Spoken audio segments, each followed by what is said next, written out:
Hello everyone, my name is Fatima and welcome back to the Race Edit, and if you're new here, welcome to the Race Edit and welcome. Welcome to another Yap session, y'all. Welcome to another race weekend recap Yap session where I just talk about things that really got me going during the race. Now, okay, Zandvoort, you did something. You gave Lando Norris his second ever win. Listen, I'm a McLaren fan. Am I particularly a Lando Norris fan? Maybe not, but I do like McLaren. So, yay for the win. Yay for another Grand Prix where we're not seeing Red Bull completely obliterate everyone. This is interesting. This is a topic that we can talk about. Red Bull is, they're kind of going through it, you guys. This is a track that they're pretty dominant in, and Lando finished the race pretty much 20 seconds up on Max Verstappen. Do you guys remember last year when Max was finishing the race 20 seconds up on pretty much everyone? I don't know what's happened. Yeah, but it's giving interesting. So let's chat about the Dutch Grand Prix. Now, honestly, I really don't have much to say when it comes to Kick Sauber. It sucks for the drivers because they're doing what they're doing, and the car, I feel like I say this every single weekend, the car is just not there, and it's so sad because we're not able to actually see what these drivers can do, unfortunately. And that's pretty much all I have to say when it comes to Kick Sauber. Both drivers were dead last. Like, not a good weekend for them at all. I just need to see them in the points at least once this season because what is going on, actually? And then you have Kevin Magnussen finishing P18, and I feel like the biggest story for Haas is not this race, but it's what's going on after the race. Like, are they gonna be able to skedoodle, over to Monza? We got a race coming up, boys, and Haas is really in the pits right now. I should look more into that. I really should. But yeah, so Zhou P20, Bottas P18, 2 laps down from Norris. Kevin Magnussen 1 lap down from Norris. You know what's so funny saying this? Lando Norris's name? Sorry, because listen, McLaren, those upgrade packages that you keep bringing in since last year, since after summer break last year, yeah, they've been eating. And you know what? This is a sport where you could be great one year and really in the pits the year after, so you might as well take it as is, because once those regulation changes come in 2026, it's a new ball game for everyone. So I'm not mad at this McLaren dominance. Let's talk in Monza, because although this is the Red Bull dominant track, it's also kind of a McLaren, like, they're pretty good on this track as well too.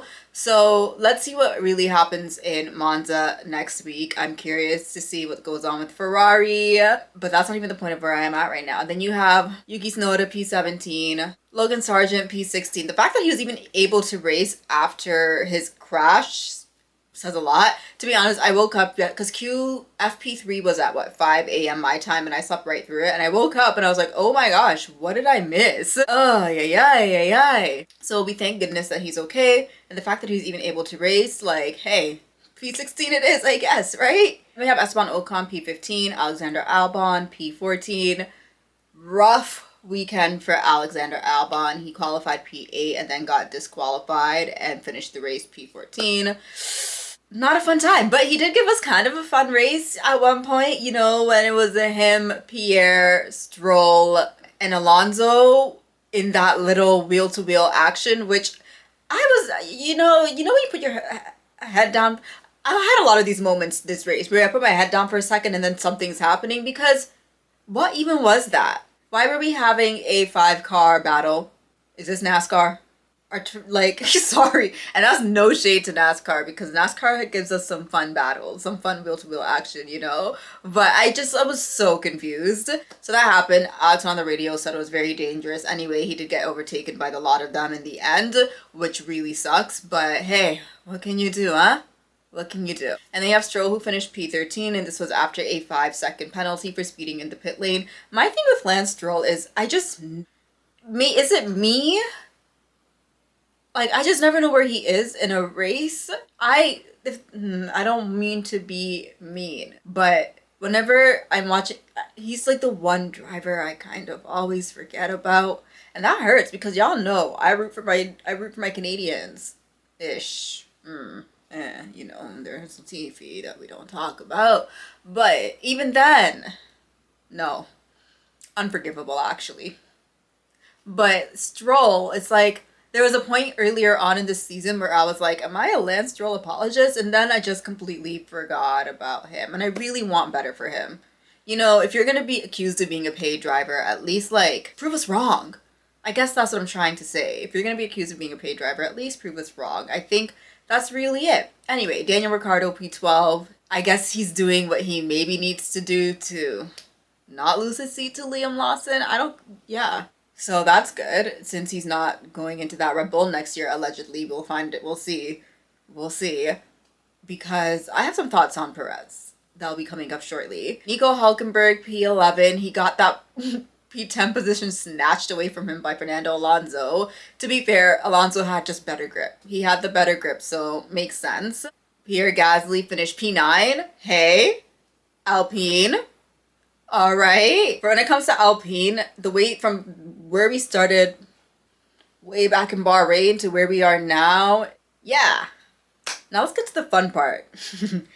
The top 8, because I have a lot of thoughts on the top 8 that happened this race.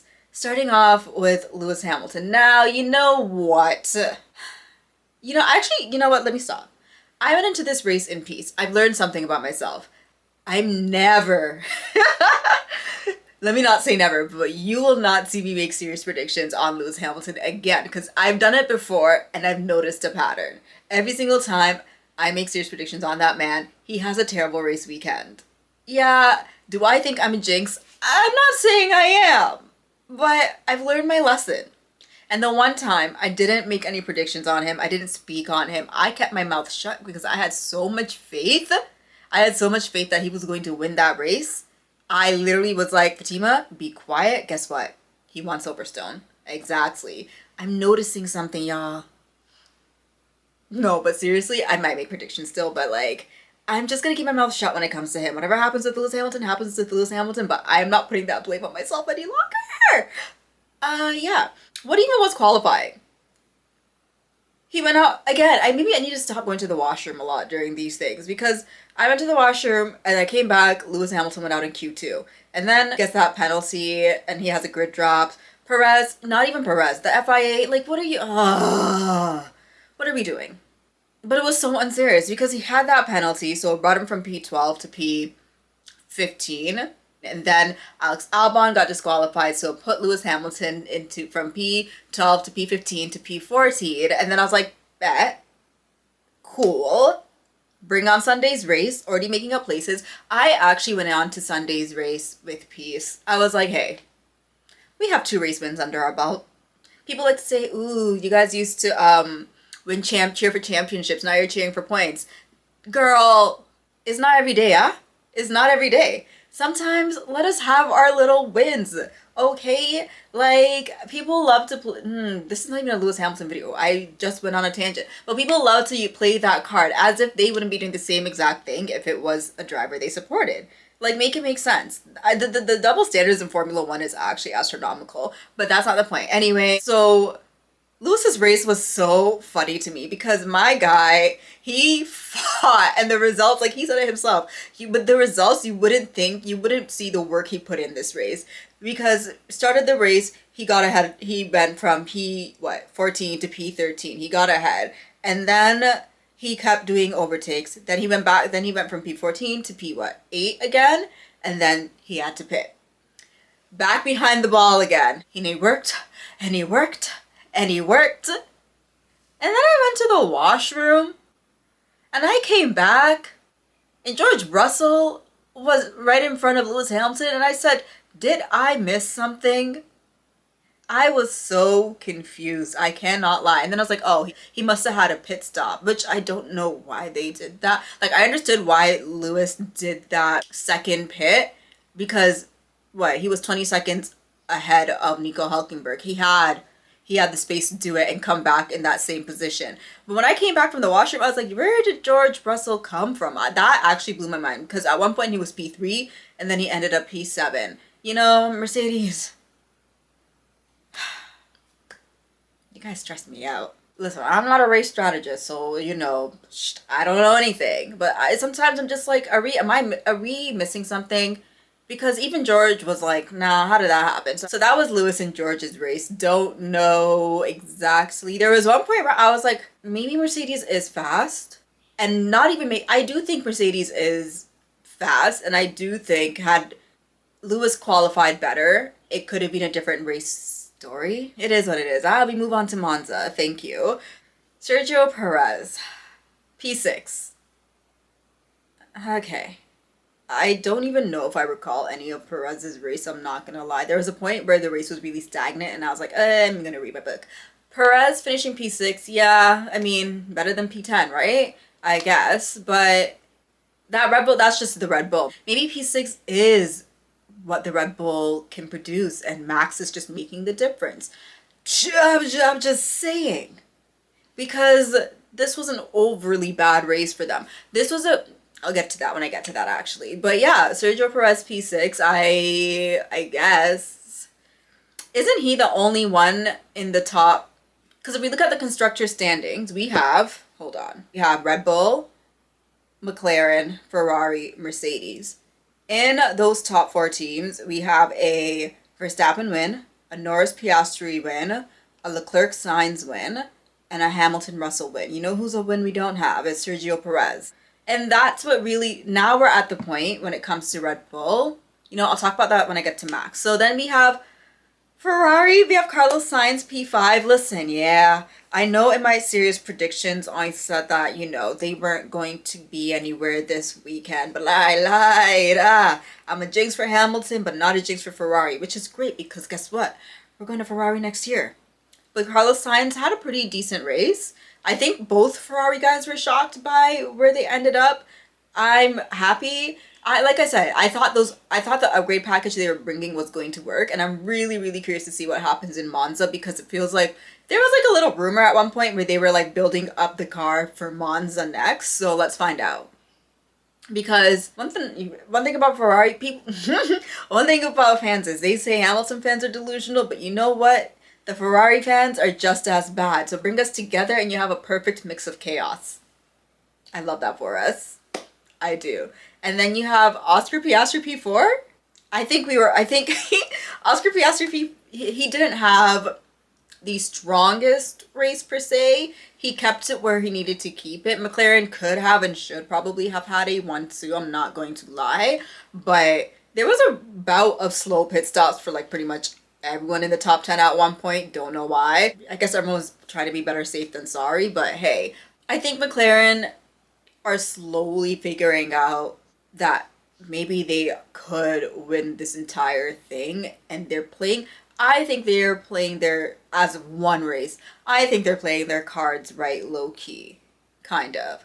And then we have Max Verstappen P2. Oh boy. Now, back to Perez for a second. This is what people have been talking about since McLaren brought those upgrades last year after summer break. This is what people have been talking about. They need a clear number 2 driver for strategy if there's another team that can and will get ahead of Red Bull. And guess what? We're witnessing it right now. Now, this one is no fault of Perez's own because that Red Bull was just nowhere this weekend. Max, he got ahead of Norris at the start and then couldn't break a 2-second gap ahead of him. And then he mentioned on the radio that his inputs weren't working. He was having trouble at turn 10. There was just a lot wrong with that car. So it was only inevitable that Lando Norris was going to get ahead of him. And the thing for me was when they switched Max over to the hard tires, I was like, oh, because we've seen that happen throughout the season. Whenever Max gets onto those hard tires, there's something that it comes alive with the Red Bull with those hard tires, but apparently not. Because I saw the gap building. It went from 6 seconds to 10 seconds to 15 to 17. And I was like, oh my gosh. Lando Norris could do what Max did to us last year. He could pit, come back, and still be ahead. And had we had a longer race, he probably would have done that. Let's be honest. I mean, he still snatched the fastest lap without having to do that. And I'm so mad about that because we had the fastest lap on lock, but somebody wasn't communicating. But hey, it's okay. Now, as much as I'm not a, Lando Norris lover, I can respect it. He did his homework during summer break, and he came back and he won a second race. And, you know, we'll see you next week, I guess, Lando. See if we can continue this on. I don't think so. Oh, that's the thing about this season. It's like, I don't think so. I know it's crazy to say. I don't know if he's gonna win next week, but I'm not gonna speak anymore because every time I speak, I get in trouble. So yeah, Red Bull though, yeah, it's over for them. I'm not saying the season's over for them, but I'm saying their dominance after 2024, it's donezo. I'm not going to lie. I don't know if McLaren's going to. You see, the thing is though, because as much as people are focusing on 2025, everyone is focusing on 2026. So they're only going to do what they're only going to do with the cars. I don't foresee, I don't see a long lasting McLaren dominance is what I'm trying to say. I actually do think Mercedes could be contenders next year, even though we're leaving. I actually also think Ferrari could be contenders next year too. Let's see how this upgrade package works, but if my thoughts are right, I do see that happening. And I have a sneaky little theory that I'm going to be mentioning in a video series that I'm working on soon. I'm curious. So I think that's all I have to say for my race weekend recap. There's not much more. This race wasn't like, ooh la la. It was more like, oh, McLaren, good job, buddy. I'm so happy we are not going to suffer Red Bull dominance. I don't know how to describe my feelings for Red Bull. It's just feelings of confliction. I think that's where I stand with Red Bull, but that's all I have to say. I know, I'm sure there's some things that I missed on that I didn't touch on. Oh, yeah. Can we talk about Fernando Alonso and that ominous Ferrari's the team to watch for the next two races? Like, I believe it. Whenever Fernando Alonso makes these ominous little quotes, I'm like, what do you know? What do you know? That man has been in this sport for too long for me to just like not like keep one ear open, basically, is what I'm trying to say. And then when he was looking underneath the McLaren car after the race, like, don't crack me up, dude. Don't crack me up. But that's all I have to say for today. If you guys like this video, please feel free to like and subscribe, and I will see you all in the next one. Thank you so much for watching, and have a wonderful, wonderful day.